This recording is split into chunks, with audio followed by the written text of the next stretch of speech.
Oh, it's 1-1 now? Settle the quarter. Last I saw a couple minutes ago. Oh, they got it in the bag. They're not going to give up 3 goals in 4 minutes. Joey, before we start. All right.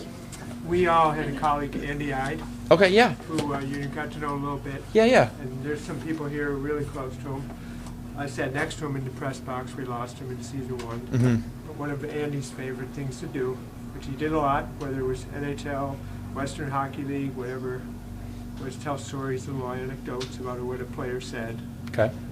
Like Zellweger once from Everett was so excited to tell Andy that he gained some weight in the summer. Mm-hmm. And Andy's like, "Here, where'd you gain weight?" And he had his shorts, pulled them down, not his shorts, but he pulled down his leggings and said, "It's in my thighs, in my thighs." So he had a range of stories, and we wanted to have some, Darren Brown in particular, and John from Sound of Hockey.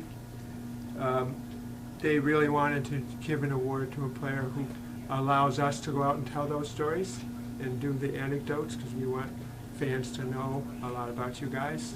So you are the first annual winner Wow. of the Andy Ide Stick Taps Award. Oh, very cool. And I'm trying to pull this out without, there you go. Wow, that's awesome. Did I miss anything? Anybody want to say something? The Wow. most enjoyable to work with. Thank From you guys? Yeah.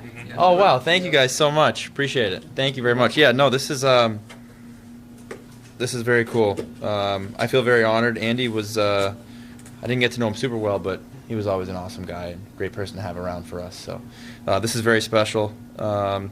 Means a lot to me, and thanks to all of you guys for being awesome to work with as well. It's a pleasure to work with you guys every day. Total props goes to Darren Brown, too, because he actually couldn't, he's on the call, he couldn't. Should we take a photo? Let's take a photo, me and Oh, you. absolutely. Yeah. Well, you don't need me. Drop the box and let's take a photo. Who's taking it? Right here? Someone's got it. One more.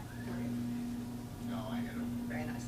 Awesome. Thank you very much, I also Bob. noticed Appreciate it. there's a screw on here, so you can put a live mic on there if you want. Double up. Perfect. All right, we got the box for you, too, Joe. Great. Thank you so much. Appreciate it.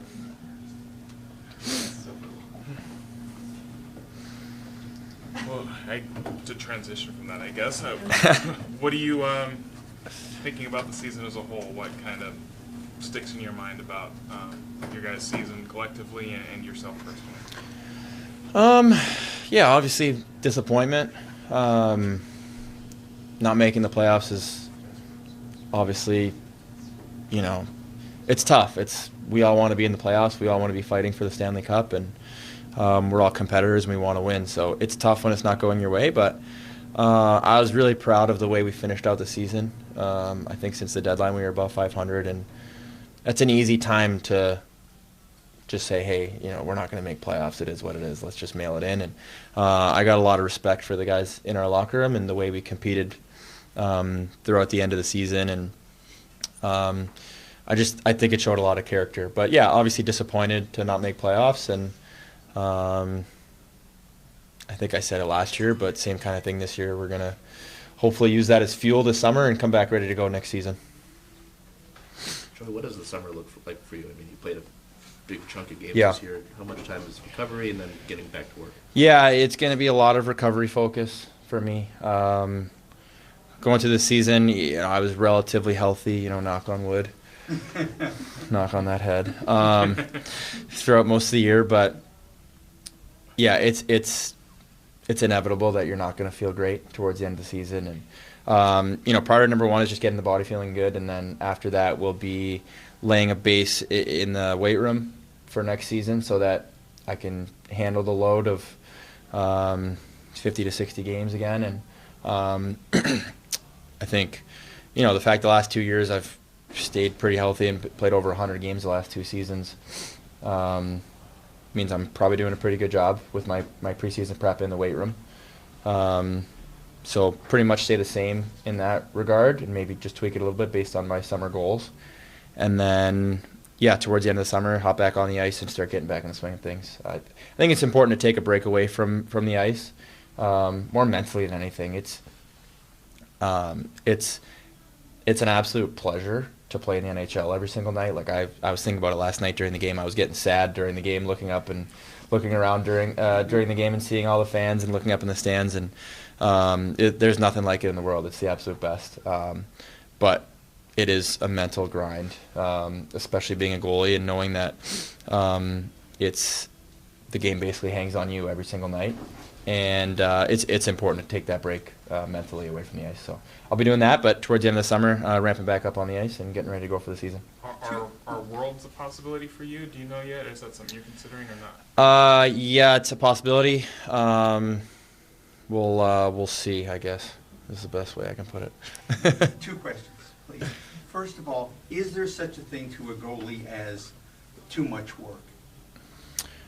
Yeah, I think there's for anybody a point of diminishing return, right? I think for myself personally, I treat it as a privilege and an honor that the coaches and players and management want me out there every single night. And I love it. I love to play. I love to be with the guys. I honestly wish I could play every game because it's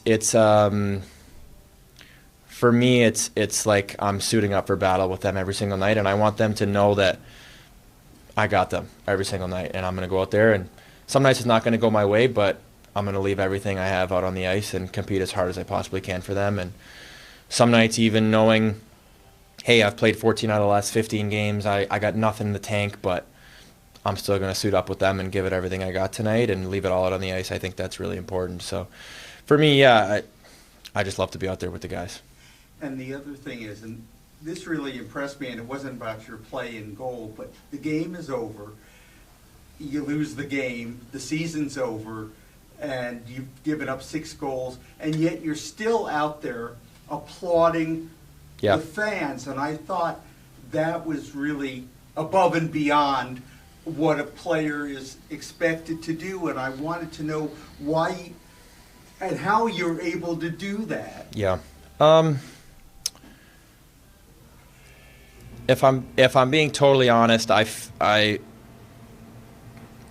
means a lot to me, the support that I get from the fans here. I've been fortunate enough to be supported incredibly everywhere I've gone, everywhere I've played, but nothing really comes close to Seattle and the way the fans support our team and myself. And at the end of the day, they're what drive us. You know, they are there every single game to support us, home and away. We see them all over the country, all over Canada. We see them everywhere.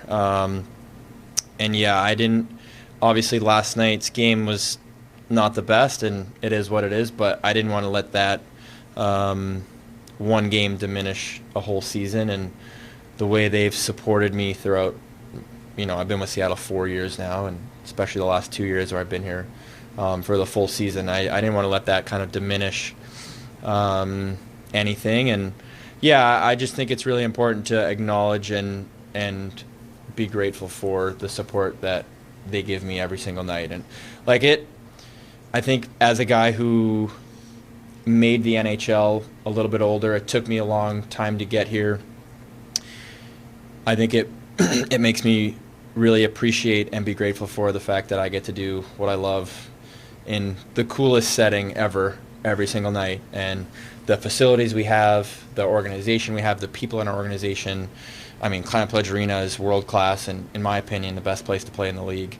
And yeah, just to go out there every single night. I was honestly, I was just sad. I was just sad, and obviously thrilled to be on a long-term extension and know I'm going to be here for a while. But I was sad that it was over last night, and getting undressed, I was already looking forward to being back next season. And yeah, I kind of take that from soccer, honestly. Soccer, they clap the fans after the games, and I think that's something that's really important. Even after any regular win, I always make sure to go salute the fans, because like I said, they're what motivate us. They're who we play for, and the way they support me, they deserve it and they earn it. And even last night, it was after my 6th goal, and I made a couple saves, and the fans were going nuts for me to cheer for me, and that truly meant the world to me.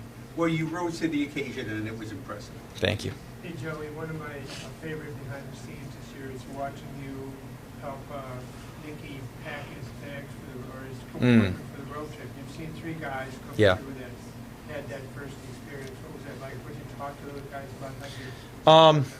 It was really cool for me because I've always kind of been on the other side of that.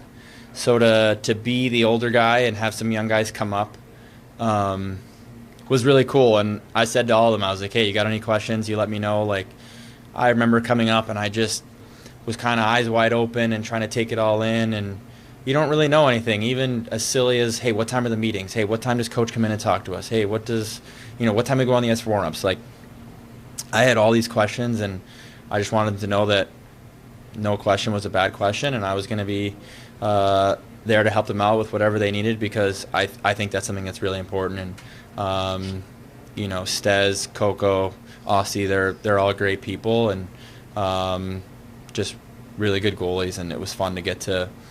I very much enjoyed being their mentor and helping them out with whatever they needed, and that was a really cool experience for me. And yeah. One quick follow-up, Coco's going to get a chance to pretty much be the number one during the playoffs. I know you've talked about how that helped you a lot to prepare for the next step. Playoff hockey is huge at any level. It's because the games are very important and they mean a lot, and it's pretty much life and death. And I think you learn a lot about yourself as a goalie, and it pushes you to be better because your team's relying on you. So that's a good opportunity for him to get some games. Is Stez hurt? I think Stezzy's out, right? Yeah. So Coco's going to get to play, and I think it'll be a good learning experience for him. And playoffs are life and death, and yeah, it'll be good for him. Joey, kind of piggybacking off of Glenn's question from before, ever since you got here, so personable with the media, kind of like the face of the franchise. What, growing up or, through minor hockey kind of led you to that point? I mean, or was it truly, just as you said, Seattle and the Kraken have just been great to you? Yeah, I mean, I think there's elements of both sides of that. I think most people that met me when I was a kid would tell you I had a lot of personality. So that's nothing really that's new. I think like we, as hockey players, and the position we're in and what we get to do with our lives, and the life that we get to live, I think it's an obligation for us to try to give back to the community and the fans, and that's why I try to make a point to do whatever I can in the community, whether that's going out with the junior Kraken for practice or making a visit to a hospital or whatever. And I think that's really important for us. And I think the sports world is kind of trending. I think hockey's a little bit slower on that path of engaging kind of more in the community and fans and being more personal with the fans than some other sports. And I think you're starting to see that get better. But I think just being personal with the fans, showing some personality, showing who you are, I think the fans really appreciate that.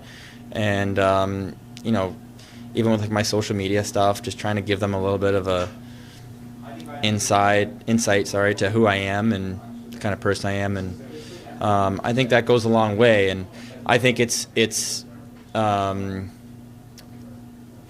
impact is exponentially increased by having the support that I've gotten here in Seattle and from Kraken fans.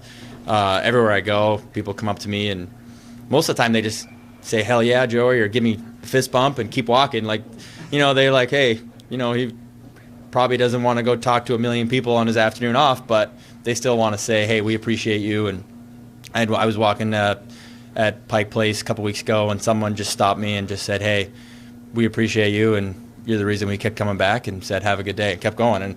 And to me, that was the coolest thing ever. And I feel very grateful to be supported the way I am here. So, like I said before, it means the world to me, and I feel very blessed and grateful to be supported like I am here.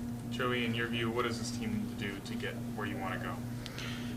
I think it's not. Obviously, we missed playoffs, but it's not as big of a fix as it may seem. I think we have a clear blueprint for how we need to play to be successful, and I think we found that a little bit more consistently towards the end of the season. And I think it's just sticking to that method and that game plan, just with everything we have, right? Because once you veer off that, then it kind of becomes maybe some individuals. It's like a team playing together versus a bunch of individuals that are on the ice at the same time. And that's not a knock on anyone on our team. It just kind of happens. And when you start losing, it's easier for that to happen. So if we can stick together and maintain that identity, I think that's going to be really important for us moving forward. And the other thing too is the NHL is such it's like a momentum and confidence-based league at every position, at every team. Like once you start kind of like we started off not so great, and then you start kind of losing, and it becomes such an uphill battle. And then it's like, if we had won a couple more games in the first half of the year, maybe we think we're a better team, and then we just keep playing better, right? Like it's so much of it is confidence-based, and then once we fall 6, 8, 10 points out of playoffs, it's like, oh well, maybe we're not a playoff team, and then the confidence goes down. I really don't think it's as much of a big fix as maybe it may seem on the outside. I really believe in our group. We have so many good pieces. We have such a good culture in our locker room. We have so many amazing people on our team and in our staff. And yeah, I think it's just, and honestly, you look at it too, like Maddie and Shane are going to be an unbelievable 1-2 punch down the middle for a long time. Those kids are still so young, and they're going to be great players for us. And we do have a really solid core here. So I'm excited for the future. Thanks, guys.